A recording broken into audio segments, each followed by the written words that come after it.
Hello, how are ya? Welcome back to my channel. However, before we continue with today's installment, I want to thank all the viewers, just like yourself, just like you. Yes, I mean you, right there, sitting in front of your device, computer or phone, right now. You're absolutely amazing, absolutely positively awesome. Thank you so much for watching my video. It really means a lot to me to know that there are some people who enjoy watching my videos, no matter how early I start or how new I am to everything. I really appreciate you. So whoever you are, wherever you are, and whenever you are watching, thank you. Thank you so much from the bottom of my heart. Please let me know in the comments down below how I can improve for your viewing pleasure. Now, without further ado, please grab a snack or something to drink and enjoy. I decided to take a break from the playthrough, mostly because something happened with my voice changer and it caused me a lot of issues. Hours upon hours of gameplay. Hopefully not completely down the drain, but definitely need to work on them more. I will try to explain everything in the next video. So as you guys can see, I got inspired and I decided to build again. This was a quite of interesting build because I have attempted it before and I absolutely hate to the max doing the roof in Sims 4. But I gotta tell you, this was very much worth the hassle.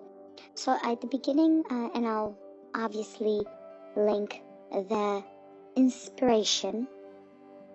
Obviously, I will link the inspiration to the description down below. But this specific build was inspired by the specific gatehouse somewhere in England, I think. I know I've found it at some point online, but since then I can't find it again. It just randomly appears on my Pinterest sometimes. So I found this gatehouse. It appeared just randomly on my good old Pinterest. Oh dear Pinterest, how much I love you, how much you rescue me from different situations and give me so very much inspiration. But anyway, it just appeared on my Pinterest board and I'm like, ooh, I remember you. Ooh, I've tried to make you before. But back then, I feel like we didn't have certain things in Sims. So I decided to try this again. Obviously, I made it a little big. I forgot which family it was on this lot. I think I moved it from lot to lot, but then it ended up with this family. And this family has like a couple of children. So I decided to make this house a little bigger to accommodate a couple of children, kind of put random things in there. But I absolutely do love how it turned out. I kind of thought of it as, oh, you have gated like area, you drive through that big. Since I didn't have any specific blueprints, it was kind of difficult to think of where to put stuff, how to put stuff. But I tried my best to accommodate. I tried my best to put things where they belong. I think it does need more bathrooms. Definitely maybe some awkward moments here and there. But honestly, my favorite part of any Sims build is probably the outside. So when the inside of the house was done, I, once again, because I cannot flippin' help myself, went ham on the bushes and the greenery outside. The more the merrier. I think I just like me a little chaos, to be honest. I don't remember ever trying to make it just nice and neat and stable kind of greenery. No, there needs to be just bushes galore, lots of trees and branches, and I am just in love. Definitely well used debug items here and there, and yeah, I absolutely love what I did with the outside of this whole area. And yeah, please let me know what you guys think of this build. Please let me know if you guys missed these builds. I will probably make more, most likely make more. Sorry that I have not, but please, if you like this video, like, share and subscribe. Comment down below what else should I make or what else should I play. And in the meantime, I'll see you guys next time. Bye!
responsible with other funds, and the way we have decided to set up her money is that we would have a set amount of money that she could have access to per month to pay for bills and everything, and we all agreed on this. We felt that this would be the best way to preserve the money. Okay, well, the community definitely agrees that OP is not the a-hole, and we got a little bit more context from OP. So now, let's move on with the update to see what happened next. My daughter came to eat breakfast with us this morning before going to school, and her father and I had a talk with her. We told her that we loved her and that we were here for her. She said thank you and that it meant a lot for her to have our support. Of course she does, because we will always love and support her. We made sure to tell her that. But I told her that I did not want to ever see Brian again, and she said the feeling was mutual. I told her of all the wonderful messages and comments you guys were sending her, and some of the advice you gave, and she is very grateful. We made sure to tell her that we know it's going to be hard, but to not give in to Brian's pressuring and to block him on everything. She said that she had already done so when she ended things and showed us her phone as proof, which she didn't need to. We weren't going to force her because we trust her. She went off to school and I called our phone provider to change our home phone number and my daughter's phone number, which I got her approval for. She called me while at school lunch, trying and begging me to come and pick her up. I was very confused as to why she couldn't just drive home in her car when she told me that Brian showed up during her lunch and he and some of his friends are blocking her from getting to her car and she is scared. I told her I was on my way, and before I left the house I called the police non-emergency line and had them send officers over. Since the police station was closer to her school than our house, they got there first, and when I got there, Brian was in the back of a police cruiser. What happened was the cops pulled up and the rest of his friends ran off, but Brian refused to leave because he believed he was doing nothing wrong, and when the cops asked him to leave the property since he was not a student at the school, he got aggressive and attacked one of them and was going to be sent to the station. They asked me and my daughter if it was possible that we could go to the station to answer some questions, but that it was not mandatory. I told them no, and that I just wanted to get my daughter home, since she was still a crying mess. We got home and I sent her dad a text message about what had gone down, and he left work to head to the police station, very angry. He got home and told us that he was planning on pressing charges against Brian for harassment, and that he wanted my daughter to file a restraining order. I told my husband to calm down since our daughter is going through such a hard time right now, and that when she is ready, we will discuss further details.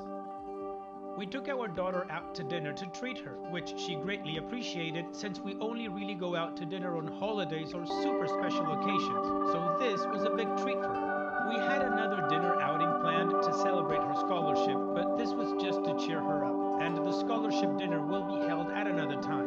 We went home and watched a movie, and then I talked to my daughter about how she would feel about going on a little trip to tour her college town and get away for a while, and she happily accepted. The plan is still in motion, but it's all we have for now. Thank you all for your amazing advice, and my family greatly appreciates your support. Thank you for taking the time to help us even though we're strangers on the internet. I hope you all are doing as well as possible. Well, the good thing is that your daughter is safe and she's going to try to move on. Although I personally wouldn't sleep on pressing charges like your husband wanted to. In any case, I hope she starts feeling better soon. Congratulations on the scholarship and all the best in her college future. Thanks for sharing, OP, and take care. Now, let's move on to the next post. This post is from the subreddit Pro Revenge, and it's by user It's Taco Tuesday, bitch. It's Taco Tuesday, bitch. I used to enter recipe competitions for fun as a bored housewife. I was good at finding them online. I had a system, knew what the promoters wanted, and I usually won. So some guy starts some kind of health and fitness website and runs a recipe competition to promote it. I do the thing, a Buddha bowl if you're wondering. And as usual, I am announced as the one. I need a Google account with their mother's name and photo. I'm really that creepy. And left reviews saying his tacos tasted as someone farted directly into my mouth. Then I made a glitter bomb using a greeting card that opens landscape style with like a tissue paper pouch full of glitter glued to the insides and sent it to him at his restaurant. I googled his email address and found his post on Gumtree looking for a chef, LMAO. So I made a new email address and I'm like, I'm a friend of the most common Facebook friend's last name, family, and they mentioned you're opening a taco restaurant. I'm moving to Sydney. I was a chef at my uncle's Mexican restaurant. And do you have any jobs available? You do? Oh, how exciting! Will you please give me a chance? Great! I look forward to working for you. Every day I had a credible excuse not to show and milked that until he was just about done with my crap. Then I left a message with an employee. I can't come into work today because Taco Guy didn't give OP her prize for the recipe competition he ran on his failed website and then threatened her with violence. And then I waited for him to contact me. He was a little upset, and I confessed to everything. All the little mind F's, all the petty crap, cancelled orders, all of it. He told me he'd pay me if I stopped. I declined the offer. I said I'd rather have won $1,000 worth of fun at his expense. Maybe next time don't threaten people with goons. I said I might not ever get bored of this, and the last thing I ever said, every time you have a bad day, you're going to wonder if I was somehow involved. Zany face. Wow, OP, your elaborate revenge really got under this jerk's skin. Good for you. Thanks for sharing, OP. And now, let's move on to the next post. This post is from the subreddit Malicious Compliance, and it's by user